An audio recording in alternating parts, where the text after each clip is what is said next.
And if we are cowards, our children will ask us questions. Imagine if in Burkina we refuse to fight and we accept to submit to live in slavery. Tomorrow our children will grow up. They will ask questions. Were our parents cowards to leave us in slavery? Whether we are alive or dead, we will feel it. The coward is afraid. And the imperialists have understood. They try to instill fear in the leaders so that you become cowards. Because when you are a coward, all other vices can arise. They do everything to make us afraid. They come into our palaces. They threaten us directly or with veiled threats. Of course, we respond as we should. They always take examples. They will tell us, Thomas Sankara tried to do it like this, but where is he? He is dead. The Haitian president, he tried to do it like this. Where is he? He is dead. Gaddafi tried like this. Where is he? He is dead. These are the veiled statements made to us to instill fear. And then we also often see some young people trying to follow in the footsteps in a different way. You can hear them say, such a person ruled like this, he has the sepulchre. Such a person ruled like this, he is in prison. All this to try to scare us, to make us cowards. I think they haven't understood something.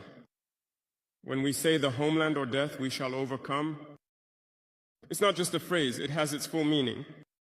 We are not afraid and we will never be afraid. We will continue our struggle.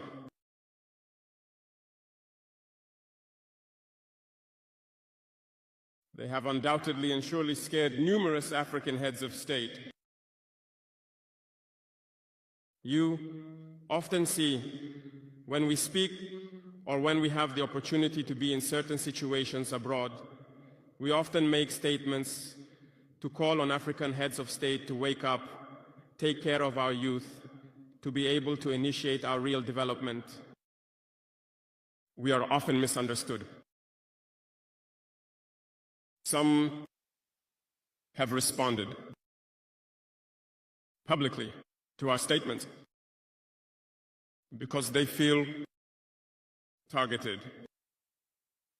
But I can assure you, youth, that when we find ourselves in their corridors, these same heads of state tell us, you are on the right track. This is what needs to be done for Africa to feel empowered. So, we ask them questions about why you don't do as we do, why you don't support us. Some tell us they are entangled, some tell us they cannot. Dear elders, African heads of state, from this platform, I would like to say that African people are the most peaceful people. When you recognize the wrong, you must tell the people. Let us not be afraid tomorrow to go out and tell the people. We apologize.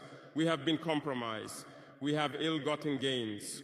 We have been constrained by many things, and we ask for forgiveness and return to the right path. And to start truly working for the independence of our states and our emancipation. And I believe it is possible. If we remain in this posture of fear, we will be cowards. And history will judge us. Our children will ask questions. Our grandchildren will ask questions. We are writing history. There is no room for cowardice. If our ancestors had been cowards, we would not be here. You will hear about the African Union. Yes, it exists. But what is the effect of the African Union in reality?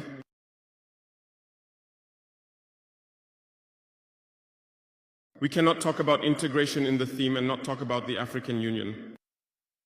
Because it is this organization that should unite us, create real integration.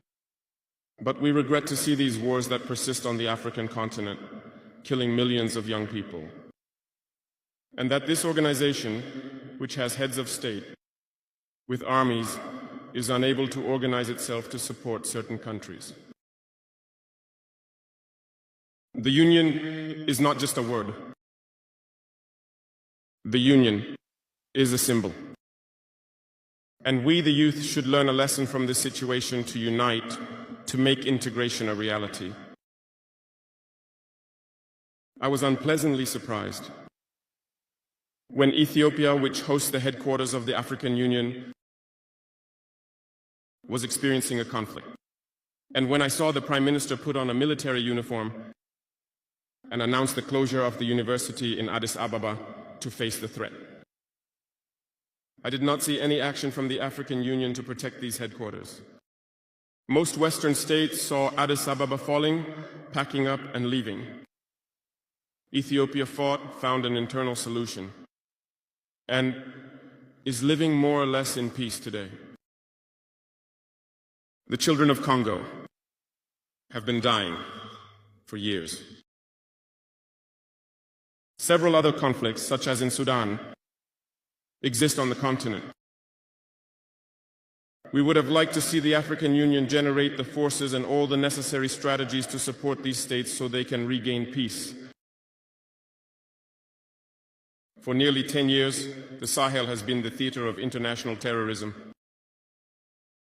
But we see no support from these organizations to find a solution to this problem.